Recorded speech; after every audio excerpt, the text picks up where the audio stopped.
Livro A Doutrina Secreta, de Helena Petrovna Blavatsky. Sexta Estância. Continuação da narrativa.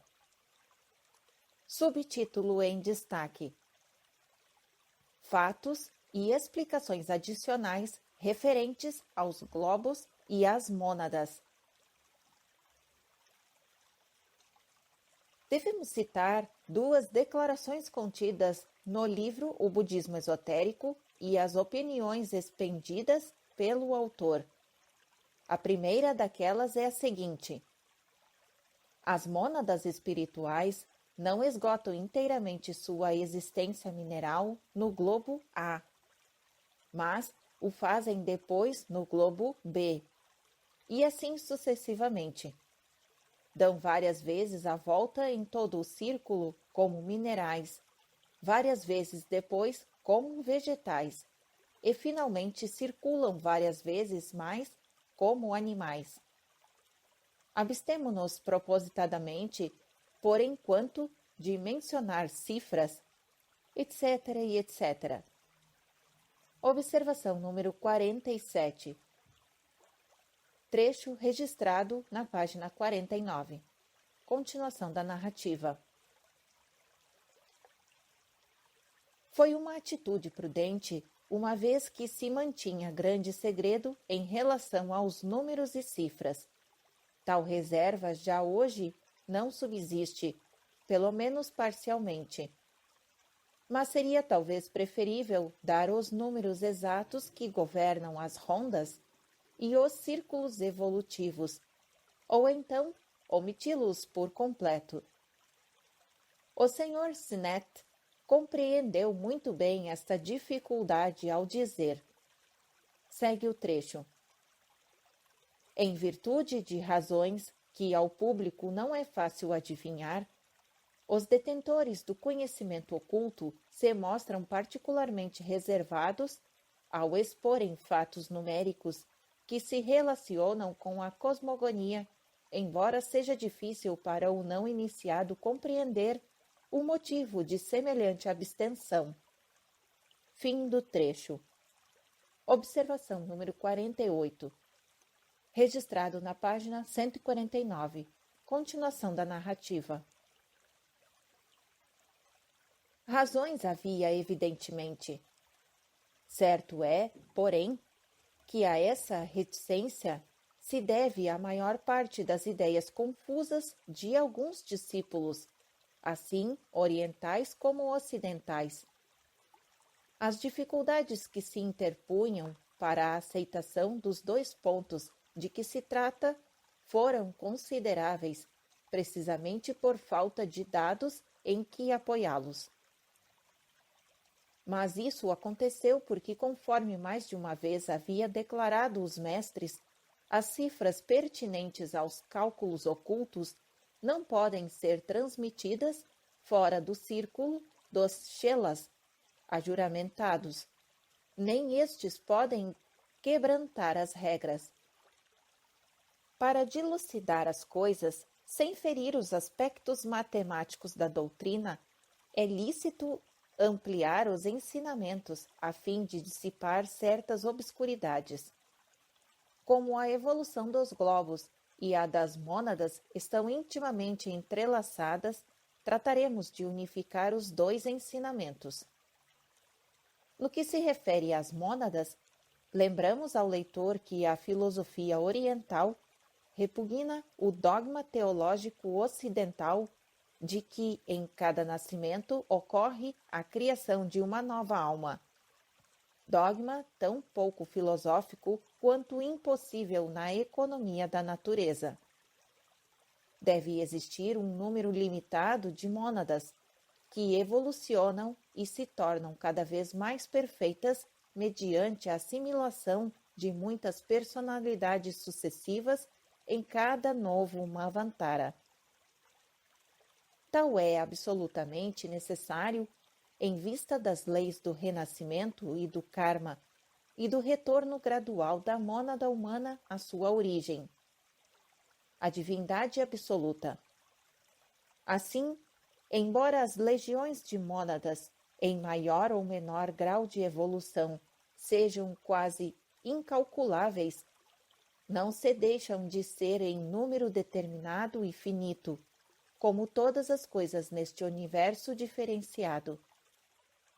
Conforme indicamos no diagrama duplo dos princípios humanos e dos globos em ascensão nas cadeias de mundos, observação número 49, registrado na página 197, continuação da narrativa.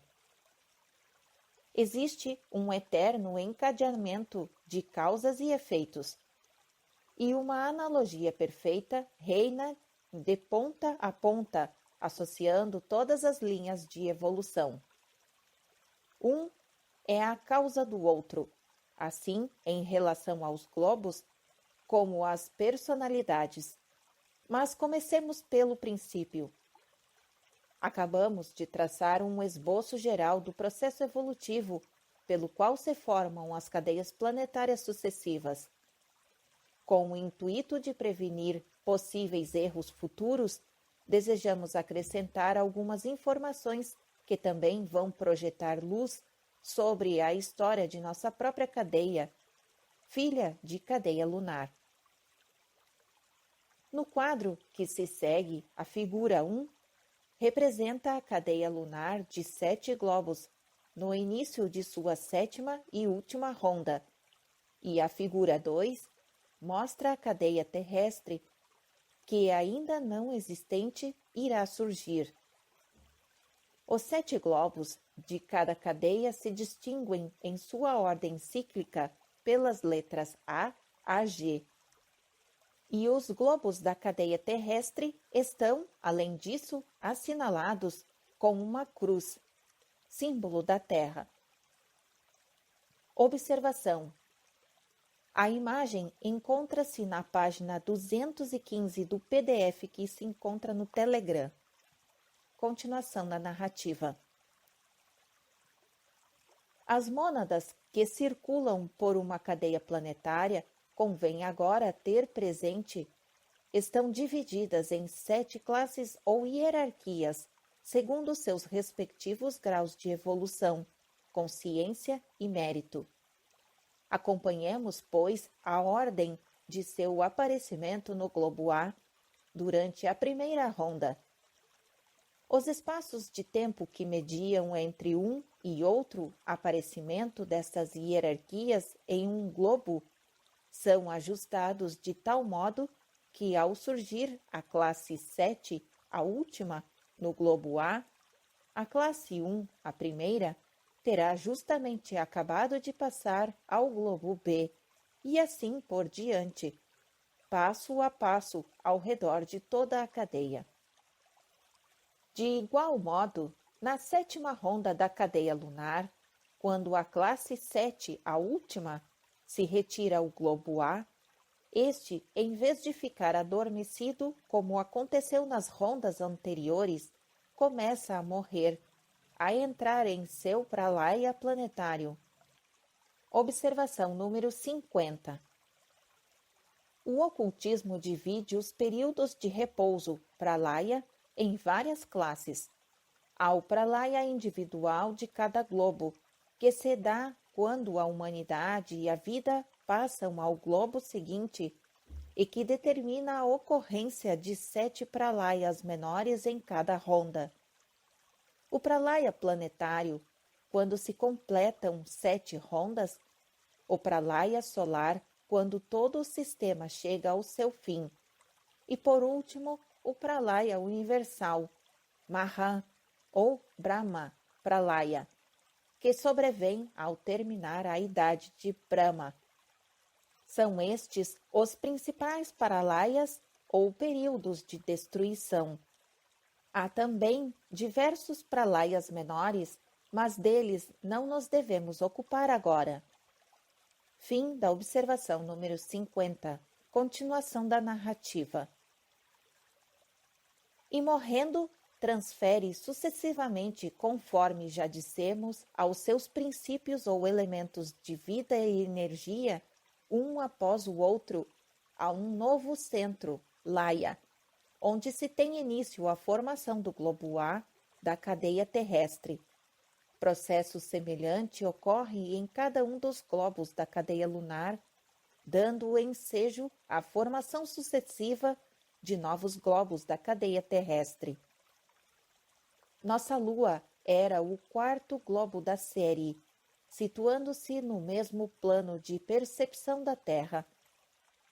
Mas o globo A da cadeia lunar não estará inteiramente morto antes que as primeiras mônadas da primeira classe tenham passado do globo G ou Z, o último das cadeias lunares, para o Nirvana, que as aguarda entre as duas cadeias, e o mesmo sucede em relação aos demais globos, cada qual dando nascimento ao globo correspondente da cadeia terrestre. Em seguida, quando já se acha pronto o globo da nova cadeia, a primeira classe ou hierarquia de mônadas da cadeia lunar se encarna sobre este globo, no reino inferior, e assim, consecutivamente, donde resulta que só a primeira classe de mônadas é que atinge o estado de desenvolvimento humano durante a primeira ronda, visto que a segunda classe, chegando mais tarde em cada globo, não tem tempo de o alcançar. Por isso, as mônadas da classe 2 vão atingir a condição humana incipiente tão só na segunda ronda, e assim por diante, até o meado da quarta ronda. A esta altura, porém, na mesma quarta ronda, em que se encontrará plenamente desenvolvido o estado humano, fecha-se a porta, que dá entrada ao reino humano a partir deste momento o número de mônadas humanas, isto é, de mônadas em estado de desenvolvimento humano, está completo. As mônadas, que até então só lograram a condição humana, ver-se-ão, em virtude mesmo da evolução da humanidade, tão atrasadas que só no fim da sétima e última ronda irão alcançar aquele estado. Não serão homens nesta cadeia, mas formarão a humanidade de um Avantara futuro. Quando chegarem a ser homens, isto se dará numa cadeia em tudo superior à nossa. Terão deste modo a sua compensação kármica. Só há uma exceção, que encontra seu fundamento em boas razões, e dela nos ocuparemos oportunamente. Mas o que procede explica as diferenças existentes entre as raças. Observe como é perfeita a analogia entre a evolução da natureza no cosmos e a do homem individual. Este último vive durante o seu ciclo de existência e morre.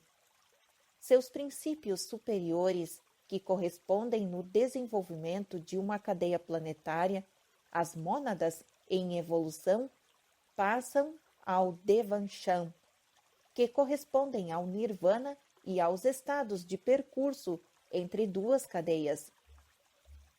Os princípios inferiores do homem se desintegram com o tempo e a natureza os reutiliza para a formação de novos princípios humanos. Processo idêntico ao da desintegração e formação dos mundos. A analogia, portanto, é o mais seguro guia para a compreensão dos ensinamentos ocultos. Esse é um dos 7 mistérios da Lua, e ei-lo agora revelado. Os 7 mistérios são chamados as 7 joias pelos Yamaboshis japoneses, os místicos da seita de Lao Tse, e os monges ascetas de Kyoto, os Zenodou. Sendo de notar, porém, que os ascetas e os iniciados budistas japoneses e chineses são ainda menos inclinados que os da Índia a comunicar seus conhecimentos.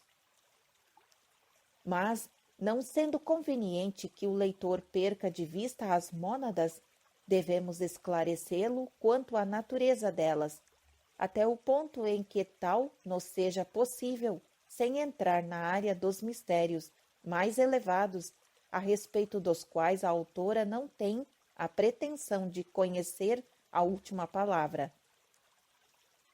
As legiões monádicas podem ser divididas, grosso modo, em duas grandes classes. Item número 1. As mônadas mais desenvolvidas, os deuses lunares ou espíritos, chamados na Índia Pitris, cuja função é passar na primeira ronda, através do ciclo tríplice e completo dos reinos mineral, vegetal e animal, em suas formas mais nebulosas, etéreas e rudimentares, assumindo-as a fim de assimilar a natureza da cadeia recentemente formada. Estas mônadas são as primeiras a alcançar a forma humana, se é que pode existir alguma forma no reino do quase subjetivo, sobre o globo A. Na primeira ronda. São elas, portanto, que se acham na vanguarda do elemento humano e o representam durante a segunda e terceira rondas, e que finalmente preparam suas sombras no começo da quarta ronda para a segunda classe, ou seja, para as mônadas que virão em seguida. Item número 2. As mônadas que são as primeiras a alcançar o estado humano durante 3,5 rondas, tornando-se homens. Item número 3. Os retardatários, as mônadas em atraso e que, por impedimentos kármicos, não chegarão ao estado humano durante este ciclo ou ronda, salvo uma exceção de que trataremos mais adiante, conforme já prometemos. Fomos obrigados a empregar nesta exposição a palavra algo imprecisa homens, prova evidente de como as línguas europeias são pouco aptas para expressar distinções sutis. Claro é que tais homens não se pareciam com os homens de hoje, nem quanto à forma, nem quanto à natureza. Por que então chamá-los homens? Perguntar-se-á. Porque não existem outro termo em nenhum das línguas ocidentais que possa dar uma ideia aproximada do que se tem em mira. A palavra homens indica pelo menos que estes seres eram manus. Observação número 51. Da raiz sânscrita man, pensar, imaginar. Continuação da narrativa. Manus, entidades pensantes, ainda que muito diferentes em forma e em inteligências dos homens atuais. Na realidade, eram, no que se respeita à espiritualidade e à inteligência, mais deuses do que homens. A mesma dificuldade de linguagem ocorre para a descrição dos estádios, porque passa a mônada. Em termos metafísicos, é naturalmente absurdo falar do desenvolvimento de uma mônada, ou dizer que ela se converte em homem.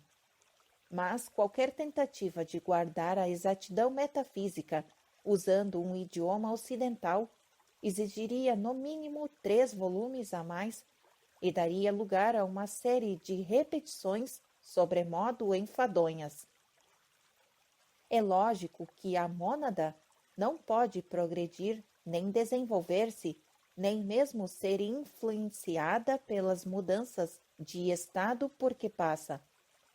Ela não pertence a este mundo ou a este plano, e é comparável somente a uma indestrutível estrela de luz e fogo divino, que vem até a nossa terra como uma tábua de salvação para as personalidades em que habita. Cabe a estas últimas arrimarem-se a ela, a fim de, participando de sua natureza divina, obterem a imortalidade. Abandonada a si mesma, a mônada não se prenderia a ninguém, mas tal como a tábua é arrastada a outra encarnação pela corrente incessante da evolução. A evolução da forma externa ou corpo em torno do astral é produzida pelas forças terrestres do mesmo modo que nos reinos inferiores, mas a evolução do homem interno ou real é puramente espiritual. Já não é passagem da mônada impessoal através das múltiplas e variadas formas de matéria, dotadas, quando muito, do instinto e consciência em um plano complementar diferente, como no caso da evolução externa. É uma viagem da alma peregrino através dos estados diversos, não só de matéria, mas de consciência e percepção próprias, ou de percepção que dimana da consciência do conhecimento interno. A mônada emerge do seu estado de inconsciência espiritual e intelectual, e saltando os dois primeiros planos demasiado próximos do absoluto para que seja possível qualquer correlação com algo pertencente a um plano inferior, chega diretamente ao plano da mentalidade. Mas não há em todo o universo plano que ofereça maior margem e mais vasto campo de ação que o plano mental, com suas gradações quase infinitas de qualidades perceptivas e aperceptivas. Plano este que, além do mais, possui uma região inferior conveniente a cada forma, desde a mônada mineral até o seu florescer em mônada divina, graças à evolução. Durante todo este tempo, porém, a mônada é uma só e sempre a mesma, diferenciando-se apenas em suas encarnações através de seus ciclos sucessivos de obscurecimento parcial ou total do espírito, ou de obscurecimento parcial ou total da matéria, as duas antíteses polares. Conforme se eleve em busca do reino da espiritualidade mental ou desça aos abismos da materialidade. Voltemos ao budismo esotérico. A segunda assertiva refere-se ao longo período que transcorre entre a época mineral no globo A e a época do homem, sendo a expressão época do homem usada à vista da necessidade de dar um nome a esse quarto reino que sucede ao do animal, embora na verdade o homem no globo A, durante a primeira ronda, não seja propriamente o homem, senão o seu protótipo, a sua imagem sem dimensões, provinda das regiões astrais. Eis o trecho a que aludimos. Segue o trecho agora. O completo desenvolvimento da era mineral, o globo A, prepara o caminho para o desenvolvimento vegetal, e tão logo este se inicia, o impulso de vida mineral transfunde-se para o globo B. Depois, quando o desenvolvimento vegetal no globo A está completo e principia o desenvolvimento animal, o impulso de vida vegetal passa ao globo B, enquanto o impulso mineral se translada para o globo C. Então, e finalmente, chega ao globo A, o impulso de vida humana. Fim do trecho. Observação número 52. Registrado nas páginas 48 e 49. Continuação da narrativa. E assim, a onda vital continua durante 3 rondas, até que diminui a sua marcha e por fim se detém no limiar do nosso globo, na 4ª ronda, Detém-se porque então alcançou o período humano do verdadeiro homem físico que vai surgir, o sétimo. Isto é evidente, pois se diz que, segue o trecho, existem modos de evolução que procedem do reino mineral, e assim é que uma onda de evolução, ou melhor, várias ondas de evolução precedem a onda mineral em seu progresso em torno das esferas. Fim do trecho. Continuação da narrativa. Devemos agora citar parte do artigo A Mônada Mineral, registrado em Os 5 Anos da Teosofia. Segue o trecho. Existem 7 reinos.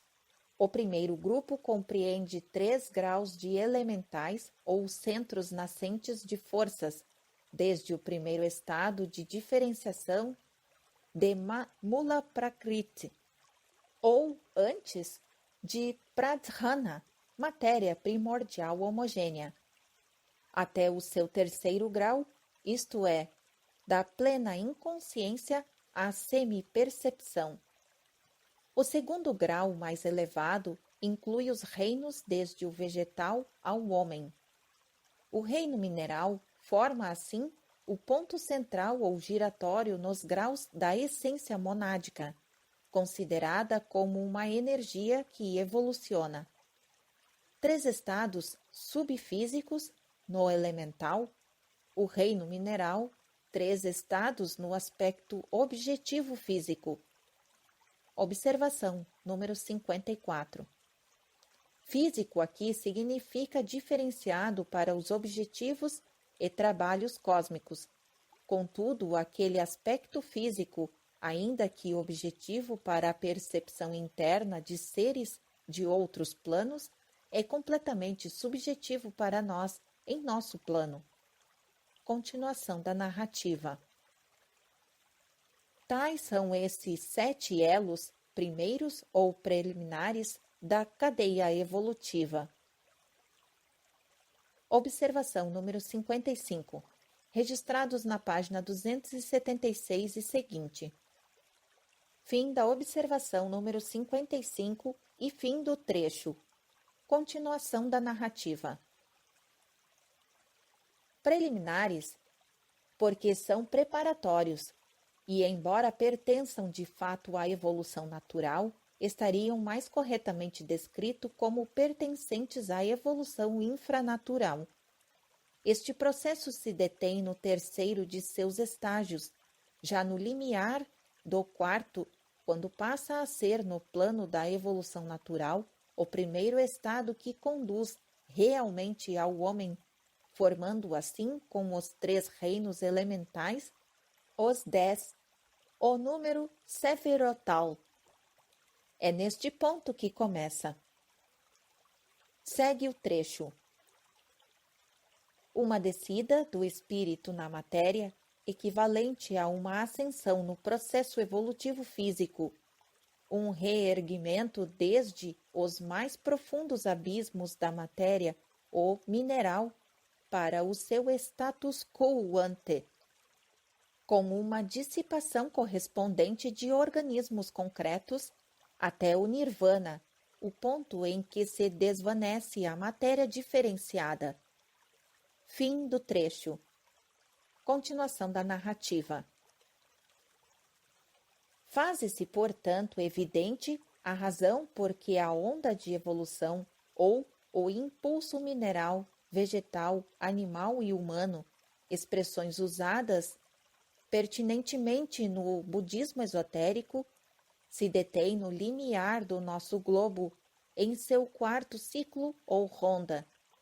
Neste ponto é que a mônada cósmica, Buddhi, se une ao raio átmico, tornando-se o veículo deste, ou seja, que Buddhi desperta para a percepção ou conhecimento interno de Atma, dando assim o primeiro passo em uma nova escala setenária de evolução, que deverá conduzi-lo mais tarde ao 10º estágio, contando de baixo para cima, da árvore sefirotal, a coroa.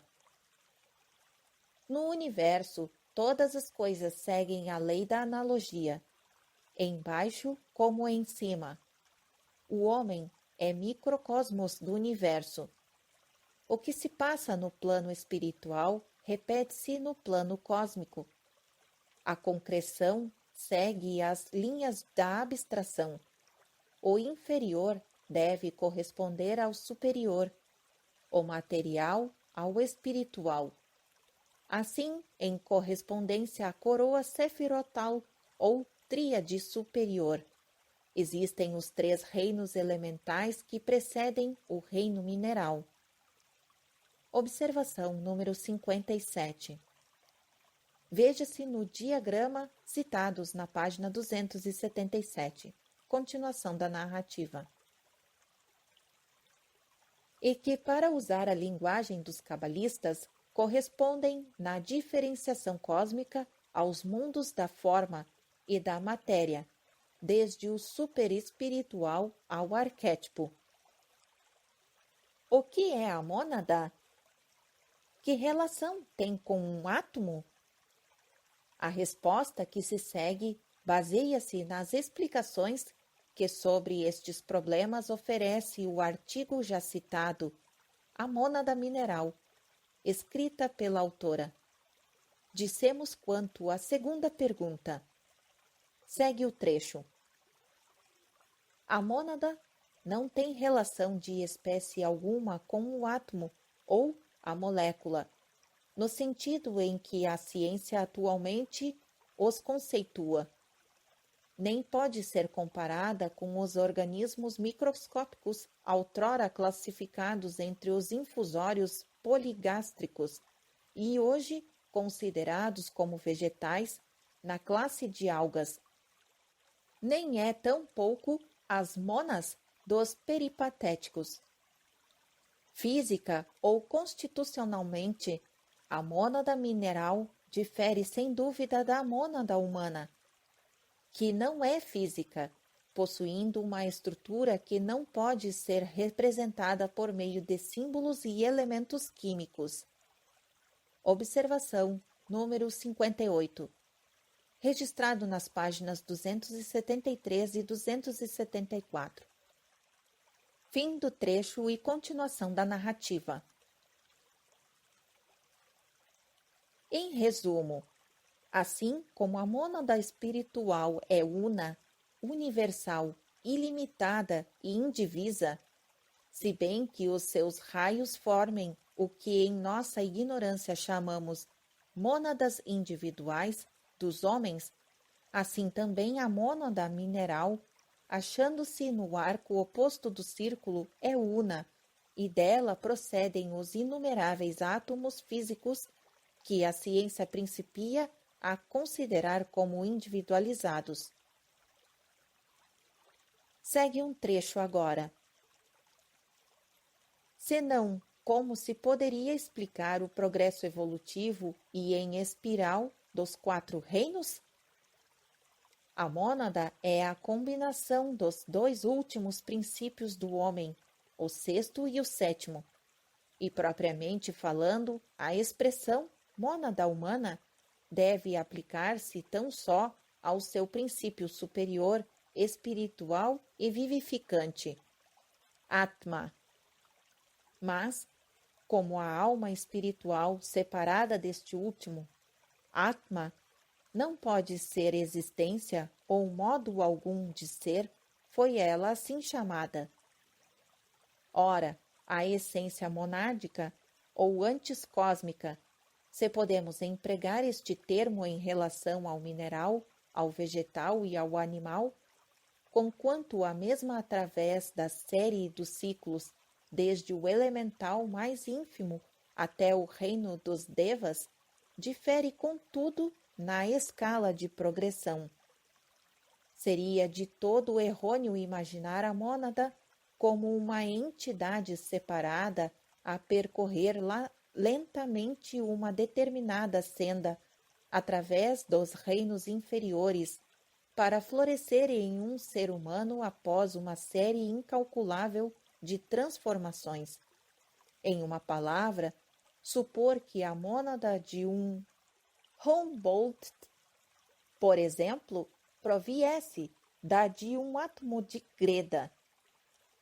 Em vez de se dizer mônada mineral, expressão que seria mais correta na ciência física, que diferencia cada átomo, falar-se-ia com mais propriedade dizendo: a mônada em manifestação naquela forma de Prakriti chamada reino mineral.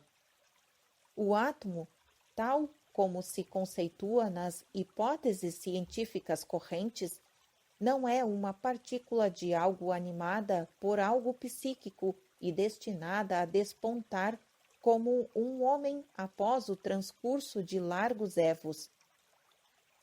Mas é a manifestação concreta de uma energia universal ainda não individualizada, manifestação serial da única monas universal. O oceano da matéria não se divide em suas gotas potenciais e constituintes antes que a onda do impulso de vida atinja o estágio evolutivo humano. A tendência para a segregação em mônadas individuais é gradativa e quase chega a este ponto nos animais superiores. Os peripatéticos aplicavam a palavra monas a todo o cosmos e no sentido panteísta. Os ocultistas, por uma questão de comodidade, aceitam essa ideia, mas distinguem do abstrato os graus progressivos do concreto, por meio de termos como mônada mineral, vegetal, animal e etc. A expressão quer dizer simplesmente que a onda da evolução espiritual está passando por aquele arco de seu circuito. É no reino vegetal que a estância monádica começa imperceptivelmente a diferenciar-se no sentido da consciência individual, sendo as mônadas coisas não compostas como acertadamente as definiu Leibniz. A essência espiritual que as vivifica em seus diversos graus de manifestação é que constitui propriamente falando a mônada, e não a agregação atômica, que não é senão o veículo, a substância através da qual vibram os graus inferiores e superiores da inteligência. Fim do trecho. Observação número 59. Registrado nas páginas 274 e 275. Continuação da narrativa. Leibniz considerava as mônadas como unidades elementais e indestrutíveis, dotadas do poder de dar e receber, em relação a outras unidades, assim determinando todos os fenômenos de ordem espiritual e física.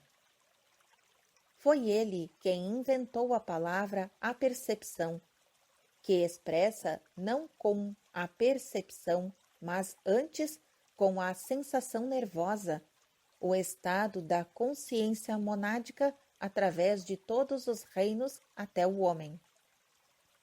É possível, assim, que, do ponto de vista estritamente metafísico, seja incorreto dar a Atma Buddhi o nome de mônada, pois aquele, encarado pelo ângulo da matéria, é duplo e, portanto, composto. Mas, como matéria é espírito e vice-versa, e assim como o universo e a divindade que o anima não podem ser concebidos separadamente, um do outro, o mesmo sucede no caso de Atma Buddhi, sendo o último o veículo do primeiro, Buddhi, esta para Atma, assim como Adão Kadmon.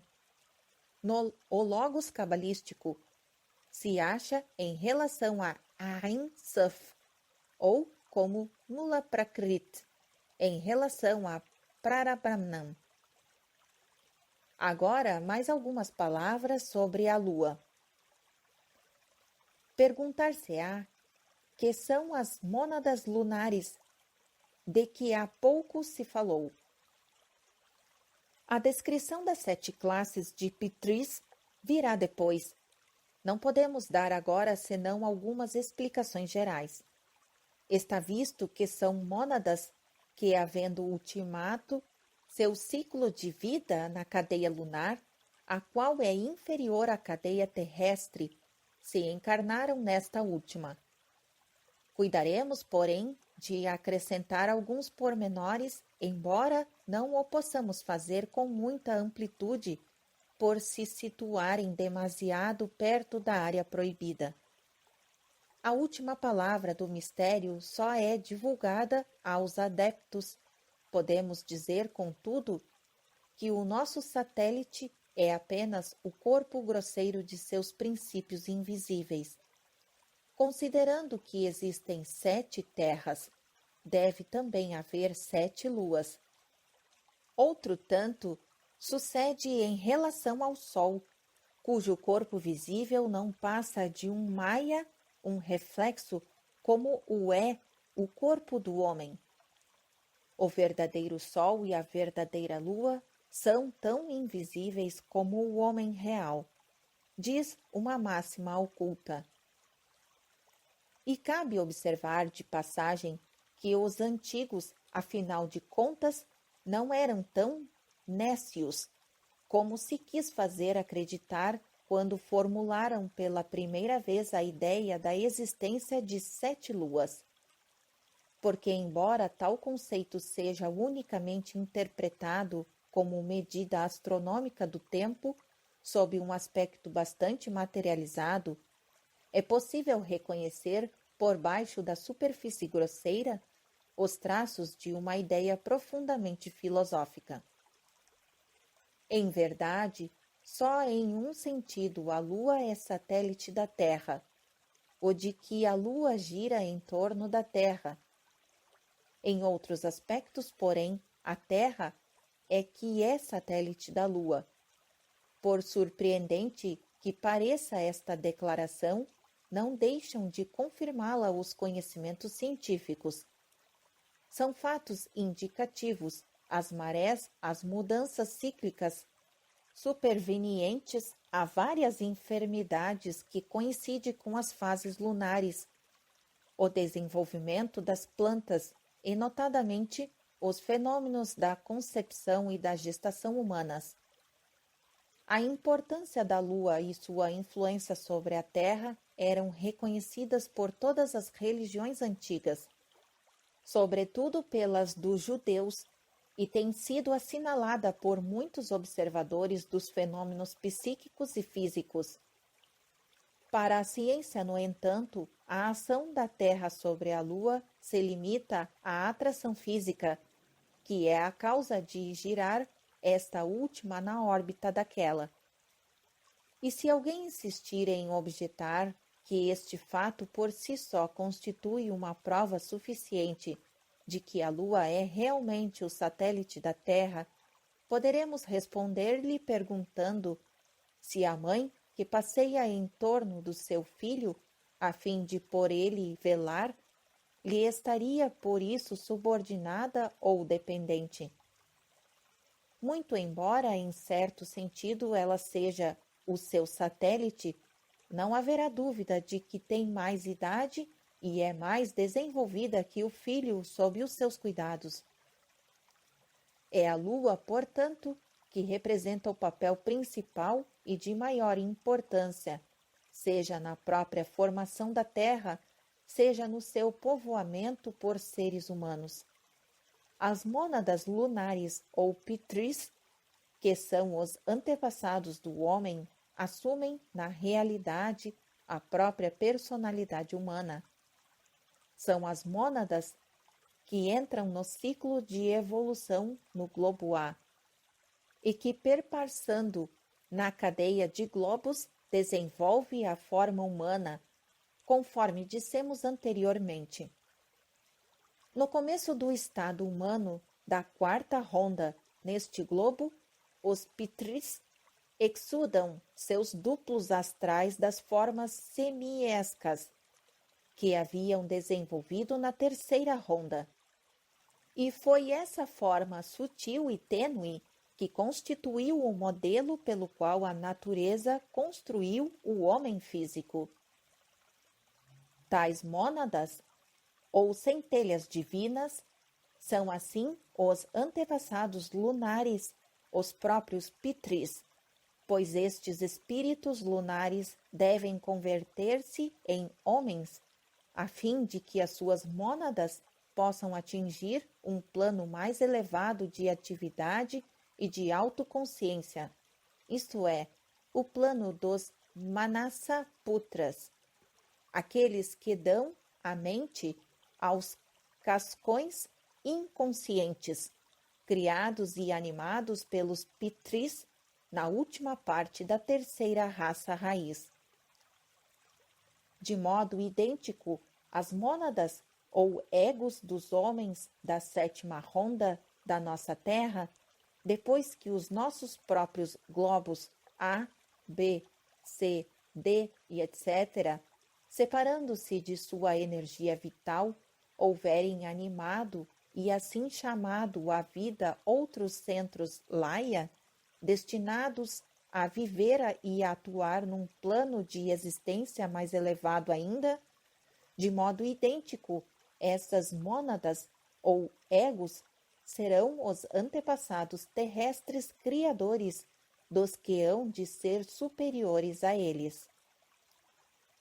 Está claro agora que existe na natureza um tríplice esquema evolutivo para a formação dos três upadis periódicos, ou melhor, três esquemas separados de evolução que em nosso sistema se acham entrelaçados e combinados em todas as suas partes. São a evolução monádica ou espiritual, a intelectual e a física. Os três são os aspectos finitos, os reflexos no campo da ilusão cósmica, de Atma, o sétimo princípio, a realidade única. Número 1. A evolução monádica, como a expressão indica, relaciona-se com o crescimento e desenvolvimento da mônada em fases de atividade cada vez mais elevadas em conjunção com. Número 2. A evolução intelectual representada pelos Manasadayanis, Devas solares ou Pitris Agnishavata, aqueles que dão ao homem a inteligência e a consciência, e com. Número 3. A evolução física representada pelos Shayas dos Pitris lunares, Shayas em torno dos quais a natureza formou o corpo físico atual. Este corpo serve de veículo ao crescimento, empregando uma palavra inadequada, e às transformações, por meio de manas, e graças à acumulação de experiências, do finito no infinito, do transitório no eterno e absoluto. Cada um dos três sistemas tem suas próprias leis. É regido e guiado por grupos diferentes dos mais excelsos Dayanis ou Logos. Cada sistema está representado na constituição do homem, o microcosmos do macrocosmos. E é a reunião no homem daquelas três correntes que faz dele o ser complexo que atualmente é. A natureza, a força evolutiva física, não poderia por si só desenvolver jamais a inteligência. Ela não é capaz de criar senão formas desprovidas de entendimento, conforme se verá em nossa antropogênese. As mônadas lunares não podem progredir, porque não tiveram ainda o contato suficiente com as formas criadas pela natureza a fim de obter, por meio destas, as experiências acumuladas. São os Manasa Dayanis, que representam a forma evolutiva da inteligência e da mente, o laço de união entre o espírito e a matéria nesta ronda. Deve-se ainda ter presente que as mônadas que entram no ciclo evolutivo no globo A durante a primeira ronda se encontram em diferentes graus de desenvolvimento. O assunto se torna, portanto, mais complexo. Recapitulemos. As mais desenvolvidas, as mônadas lunares, alcançam o estado humano germinal na primeira ronda, passam a seres humanos terrestres, ainda que etéreos, lá para o fim da terceira ronda, permanecendo no globo durante o período de obscurecimento como germes da humanidade futura da quarta ronda, e representando assim os precursores do gênero humano ao iniciar-se a ronda atual, a quarta.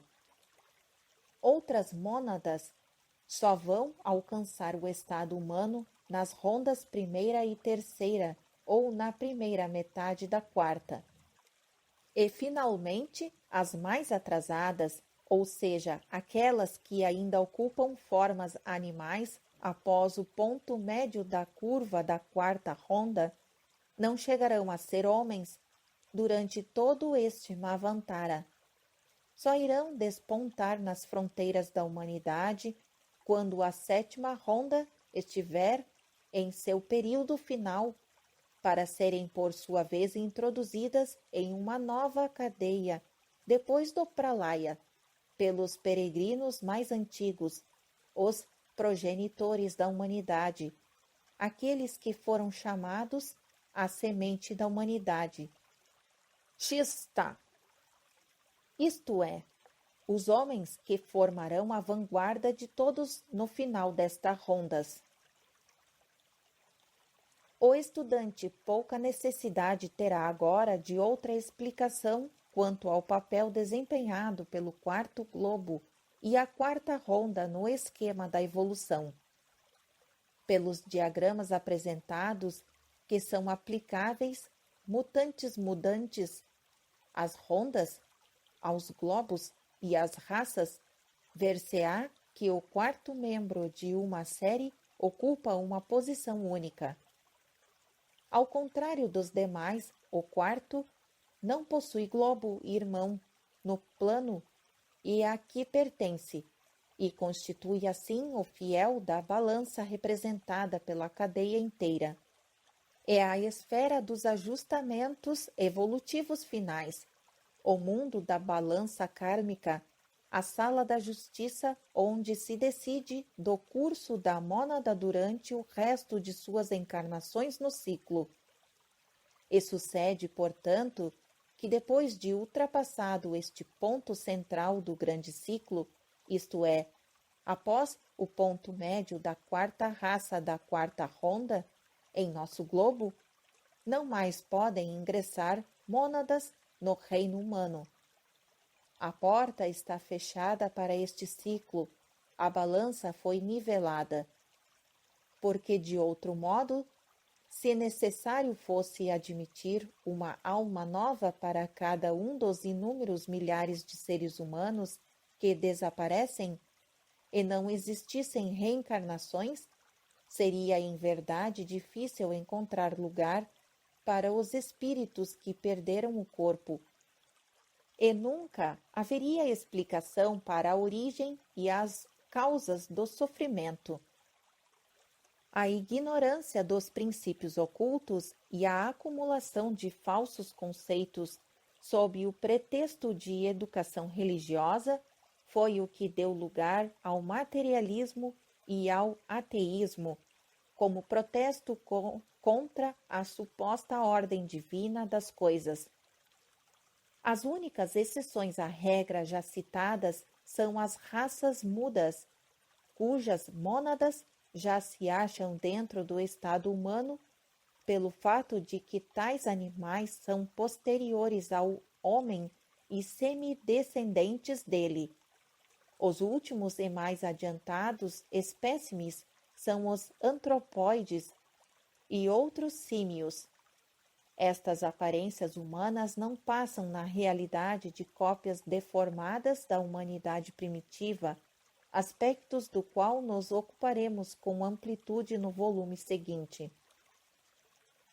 Eis, em linhas gerais, o que diz o comentário. Segue o trecho agora. Número 1. Cada forma na Terra e cada ponto átomo no espaço tendem em seus esforços de autoconstrução a seguir o modelo posto à sua frente, o homem celeste. A involução e a evolução do átomo e o seu crescimento e desenvolvimento externo e interno têm um só e mesmo objetivo, o homem. O homem como a forma física mais elevada e última sobre a Terra. A mônada, em sua totalidade absoluta e em sua condição de desperta, como culminação das encarnações divinas na Terra. Número 2.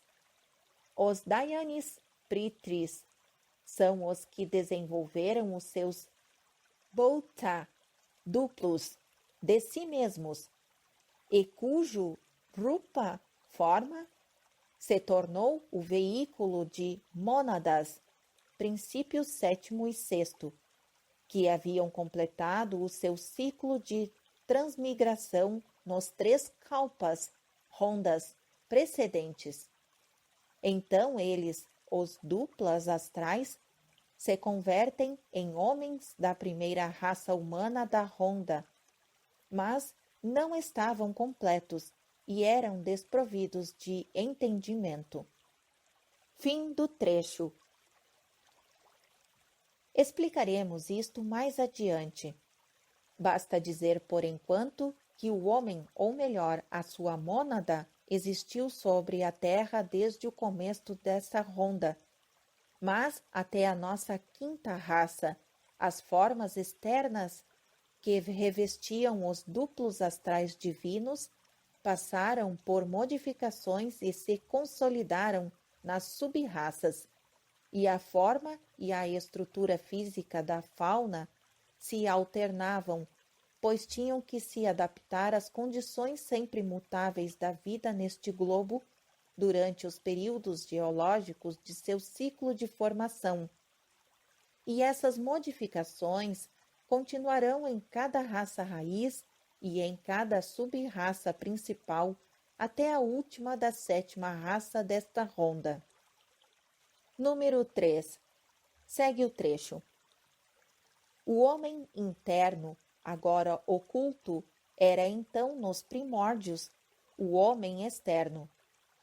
Era a progenie dos Dayanis, Pitris, o filho parecido com o pai. A semelhança do lótus, cuja forma externa assume gradualmente a figura do modelo que se acha dentro dele. Assim, a forma humana evolucionou desde o começo, de dentro para fora. Mais tarde, no ciclo em que o homem principiou a procriar a sua espécie como atualmente o faz o reino animal, sucedeu o inverso. O feto humano reproduz agora, em suas transformações, todas as formas que a estrutura física do homem assumiu ao longo dos 3 kalpas, rondas, durante as tentativas da matéria não inteligente por ser imperfeita em seus cegos impulsos para dar revestimento plástico à mônada. Na era presente, o embrião físico é sucessivamente uma planta, um réptil e um animal, antes de se tornar definitivamente um homem capaz de, por sua vez, desenvolver dentro de si mesmo o seu duplicato etéreo. Foi este duplo etéreo, o homem astral, que no seu princípio, carecendo de entendimento, se deixou prender nas malhas da matéria. Fim do trecho. Este homem pertence, porém, à quarta ronda. Como se vê, passou a mônada por todas as formas transitórias de cada um dos reinos da natureza. Nelas viajou e foi aprisionada durante as 3 rondas precedentes. Mas a mônada, que se converte em humana, não é o homem. Na presente ronda, com exceção dos mamíferos mais elevados depois do homem, os antropóides destinados à extinção durante a nossa raça atual, quando as suas mônadas forem libertadas, passando às formas astrais humanas ou elementais superiores das raças sextas e sétima, e depois as formas humanas inferiores da quinta ronda, já não existe nenhuma unidade em qualquer dos reinos animada por mônada que deva converter-se em humana num estágio ulterior. Tais unidades são animadas exclusivamente pelos elementais inferiores de seus respectivos reinos. Estes elementais, por sua vez, só virão a ser mônadas humanas no próximo grande Manvantara planetário. Efetivamente, foi antes do início da quinta raça raiz que se encarnou a última mônada humana. A natureza não se repete jamais. Em consequência, os antropóides dos nossos dias começaram, no meado do período Mioceno, como sucede em todas as gerações cruzadas, a mostrar uma tendência cada vez mais acentuada à medida que transcorria o tempo, para regressar ao tipo de seu período pai, o gigantesco Lêmuro Atlante, amarelo e negro. Inútil procurar o elo perdido. Daqui a milhões e milhões de anos, as nossas raças atuais, ou melhor, os seus fósseis, parecerão aos sábios do fim da sexta raça raiz como os restos insignificantes de pequenos símios, uma variedade extinta do genus Homo.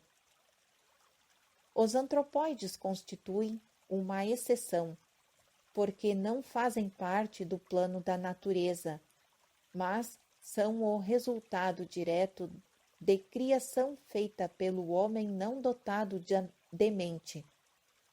Os hindus atribuem origem divina ao símio, porque os homens da terceira raça eram deuses de outro plano, que se haviam tornado em mortais desprovidos de mente. Já nos referimos a este ponto em Isis sem véu. Faz 12 anos, com toda a clareza que era então possível, e ali recomendamos ao leitor que se dirigisse aos Brahmanes se quisesse inteirar-se dos motivos da consideração por eles dispensada aos símios. Segue o trecho agora. Ficaria o leitor sabendo se porventura o Brahmane o julgasse digno de uma explicação, que o hindu vê no símio o que o Manu desejava que ele visse. A transformação de uma espécie mais diretamente relacionada com o da família humana, um ramo bastardo enxertado no tronco antes da perfeição final deste último. Poderia saber ainda que, aos olhos dos pagões ilustrados, o homem, espiritual ou interno, é a coisa, e outra coisa, o seu invólucro terrestre e físico, que a natureza física, esta grande combinação de correlações de forças físicas, sempre em busca da perfeição, tem que se valer dos materiais que encontra à mão, que ela modela e remodela incessantemente a sua obra, e coroando-a com o homem, o apresenta como o único tabernáculo digno de receber a projeção do Espírito Divino. Fim do trecho. Observação número 60. Registrado no volume 2, páginas 278, 279. Continuação da narrativa. E em nota, ao pé da página, mencionamos o livro de um sábio alemão, a saber. Segue o trecho. Um sábio hanoveriano publicou recentemente um livro intitulado Sobre a dissolução das espécies por meio da seleção natural, em que demonstra com muito engenho que Darwin se equivocou por completo quando sustentou ser um homem descendente do símio, e afirma que, pelo contrário, é o símio que descende do homem. Mostra que no começo a humanidade era moral e fisicamente o tipo e o protótipo de nossa raça atual e de nossa dignidade humana, por sua beleza de forma, regularidade dos traços, desenvolvimento do crânio, nobreza de sentimentos, impulsos heróicos e grandeza das concepções ideais. Isso é pura doutrina bramânica, budista e cabalista. A obra é profundamente ilustrada com diagramas, quadros e etc.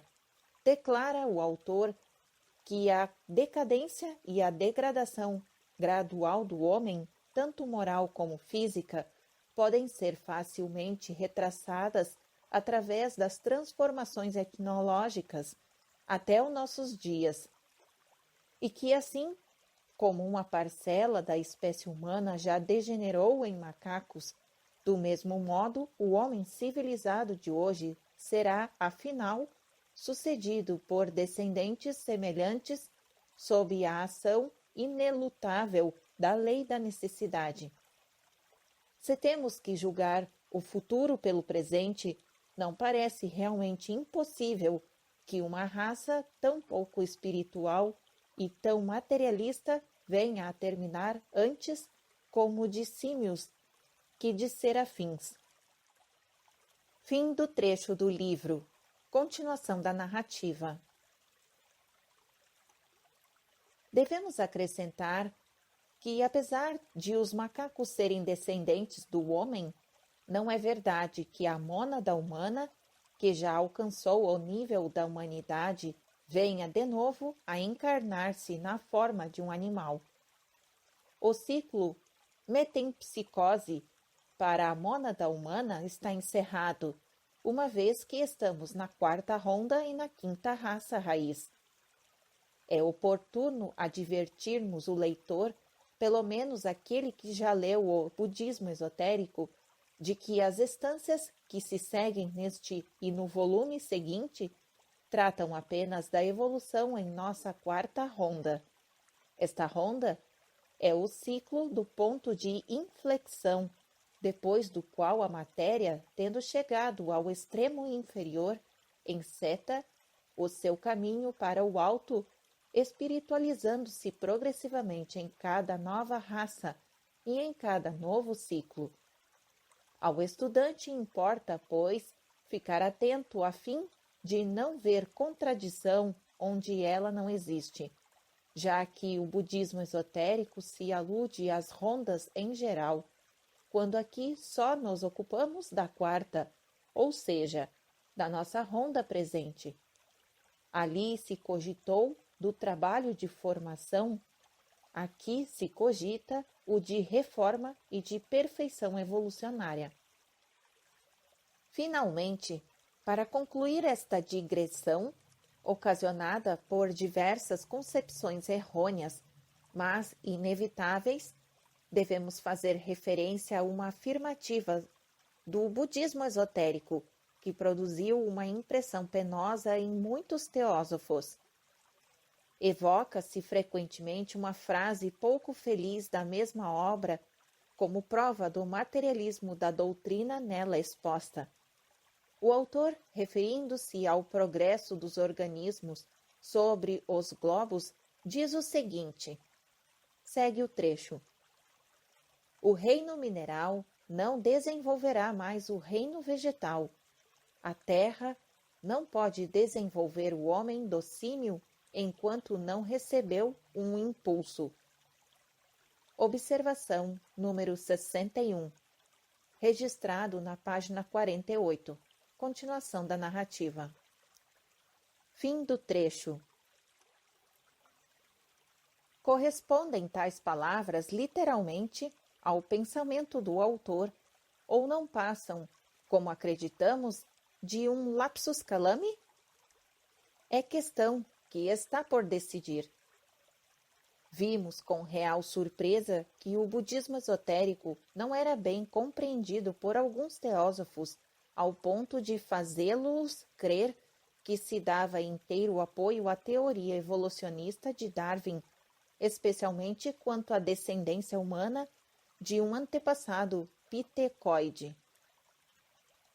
Um membro da Sociedade Teosófica escreveu-nos: suponho haver despercebido que, nos 3/4 dos teósofos, e ainda muitos que não o são, imaginam, no tocante da evolução do homem, Darwin e a teosofia estão de acordo. Tal coisa não ocorre, nem o budismo esotérico pretendeu dizê-lo. Estamos certos. Repetidas vezes se afirmou que a evolução, conforme ensinada por Manu e Kapila, era a base das doutrinas modernas, mas nem o ocultismo nem a teosofia sustentaram jamais as teorias inconsistentes dos darwinistas atuais e muito menos a descendência simiesca do homem. Voltaremos ao assunto mais adiante. Bastará, porém, consultar a página 47 da obra mencionada para ler ali que o homem pertence a um reino inteiramente distinto do reino animal. Continuação da narrativa. Depois de uma afirmação assim, tão clara e inequívoca, é de estranhar que os estudantes atentos se deixassem induzir a semelhante erro, a não ser que tivessem a intenção de acusar de grosseira contradição o autor. Cada ronda repete em escala mais elevada o trabalho evolucionário da ronda precedente. E salvo para alguns antropóides superiores, a que já nos referimos, o impulso monádico ou evolução interna se deteve até o próximo Manvantara. Não será demais insistir em que as mônadas humanas que atingiram pleno desenvolvimento devem passar a outras esferas de ação antes que a nova massa de candidatos surja neste globo ao iniciar-se o ciclo seguinte. Há, deste modo, um período de pausa, e é por isso que durante a 4ª ronda o homem aparece na Terra antes de toda a criação animal, conforme explicaremos oportunamente. Apesar disso, tem-se propalado que o autor do budismo esotérico sustentou o darwinismo. Sem dúvida, algumas passagens do livro parecem autorizar esta conclusão. Além disso, os próprios ocultistas mostram-se dispostos a reconhecer alguma exatidão na hipótese darwinista, no que concerne a estas minúcias as leis secundárias da evolução após o meado da 4ª raça. Do que aconteceu, nada pode a ciência saber de positivo, pois assuntos que tais permanecem de todo fora de sua esfera de investigação. Mas o que os ocultistas jamais admitiram, nem admitirão, é que o homem tenha sido um símil nesta ou em qualquer outra ronda, ou que tal fosse possível, por maior que seja a semelhança entre o corpo humano e o macaco. confirma-o a mesma fonte autorizada de onde o autor de O Budismo Esotérico recolheu as suas informações. Assim, a todos aqueles que põem diante dos olhos dos ocultistas estas linhas do livro citado. Segue o trecho. Basta isto para mostrar que podemos razoavelmente conceber, e o devemos, de algum modo, desejamos falar destes assuntos. Um impulso de vida que dá nascimento às formas minerais como sendo da mesma natureza do impulso cuja função é levar uma raça de símios a uma raça de homens rudimentares. Fim do trecho. Observação número 62. Registrado nas páginas 46. Continuação da narrativa. A todos esses repetimos que citam a passagem, ora transcrita como indicativa de uma tendência definida para o darwinismo, respondem os ocultistas com a própria explicação do mestre, o Sr. Snett, que certamente teria retificado aquelas palavras se escritas fossem com o espírito que se lhes atribui. A autora da presente obra foi enviada há 2 anos. Em 1886, juntamente com outras, uma cópia da carta do mestre, com observações adicionais para serem usadas na elaboração de A Doutrina Secreta.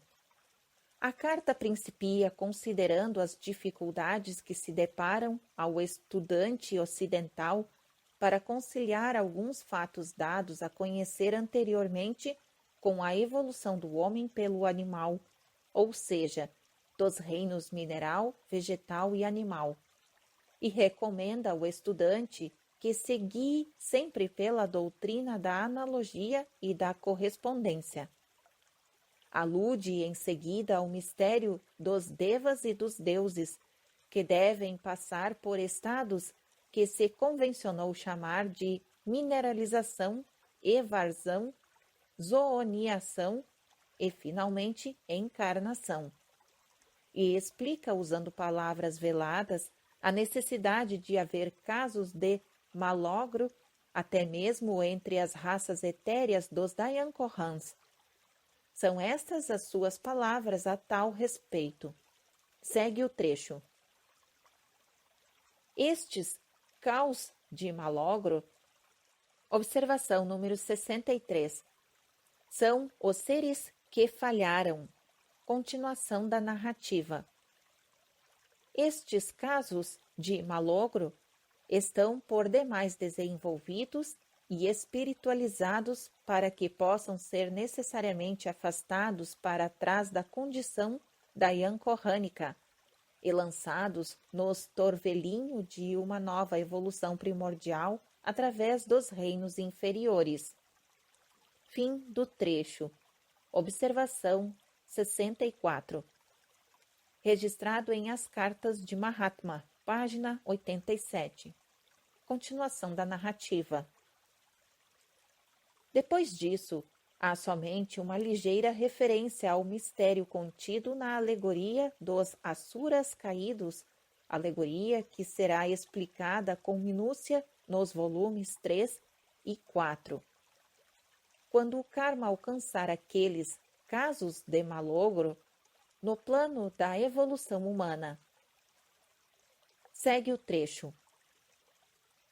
Terão eles que sorver até a última gota a taça amarga da retribuição. Virão a ser, então, uma força ativa associando-se com os elementais, as entidades adiantadas do reino animal puro, para desenvolver o tipo perfeito da humanidade. Fim do trecho. Continuação da narrativa. Estes Dayankorans, como vemos, não passam através dos 3 reinos, tal como fizeram os Pitris inferiores, nem se encarnam em homens antes da 3ª raça raiz. Eis o que rezam os ensinamentos. Segue o trecho. Ronda 1. O homem da primeira ronda e da primeira raça no globo de nossa Terra era um ser etéreo, um Dayan lunar, como o homem, não inteligente, mas superespiritual, correspondendo, segundo a lei da analogia, ao homem da primeira raça da quarta ronda. Em cada uma das raças e sub-raças seguintes, ele se vai desenvolvendo cada vez mais como ser revestido de matéria ou encarnando, mas ainda com preponderância etérea. Carece de sexo e, como os animais e vegetais, desenvolve corpos monstruosos em correspondência com o meio rude em que vive. Ronda número 2.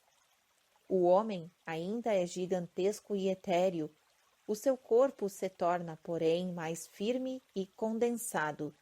É um homem mais físico, ainda menos inteligente que espiritual, porque a evolução da mente é mais lenta e mais difícil que a da estrutura física. Ronda número 3. Possui agora um corpo perfeitamente concreto ou compacto no princípio. Sua forma é a de um macaco gigante, mais inteligente, ou antes, mais astuto que espiritual. Porque no arco descendente chegou a um ponto em que a sua espiritualidade primordial é eclipsada e obscurecida pela mentalidade nascente. Na segunda metade da terceira ronda, sua estatura gigantesca decresce, seu corpo melhora em contextura. Torna-se um ser mais racional, embora pareça mais um símio que um deva. Tudo isto se repete quase exatamente na terceira raça raiz da quarta ronda. Ronda número 4. O intelecto tem considerável progresso nesta ronda. As raças, até então mudas, adquirem a linguagem humana atual neste globo e a partir da quarta raça, a linguagem se aperfeiçoa e cresce o conhecimento. Neste ponto médio da quarta ronda e da quarta raça raiz ou Atlante, a humanidade transpõe o ponto axial do ciclo mavantárico menor. O mundo se enriquece com seus resultados da atividade intelectual, mas decresce em espiritualidade. Fim do trecho. Observação número 65. Compare-se com as cartas de Mahatma na página 87 e seguintes da edição de 1930. Fim da observação 65, continuação da narrativa. O que precede foi extraído da carta autêntica. O que se segue são observações posteriores e esclarecimentos adicionais traçados pela mesma mão em forma de notas. Segue o trecho da nota. A carta original continha ensinamentos gerais, uma visão panorâmica e não particularizava coisa alguma. Falar do homem físico limitando a informação às primeiras rondas seria retroceder aos milagrosos e instantâneos trajes de pele. O que se pretendia significar era a primeira natureza, o primeiro corpo, a primeira mente, o primeiro plano de percepção, no primeiro globo, na primeira ronda. Porque o karma e a evolução reuniram em nossa estrutura extremos sobremodo estranhos de naturezas diferentes, que a maravilhosa se entrelaçam. Observação número 66. As naturezas das 7 hierarquias ou classes de Pitris e Dayankohans que compõem a nossa natureza e os corpos. Tal é o sentido. Fim da observação 66. Continuação da narrativa. Interpretai.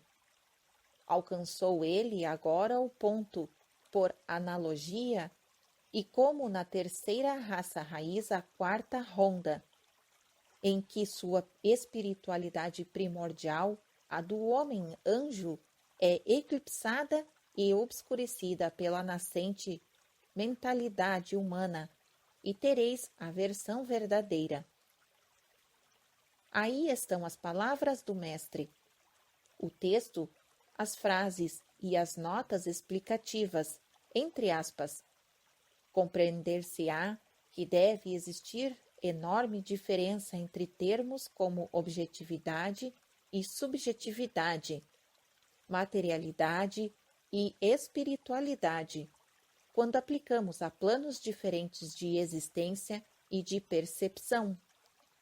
Tudo isso deve ser tomado em seu sentido relativo.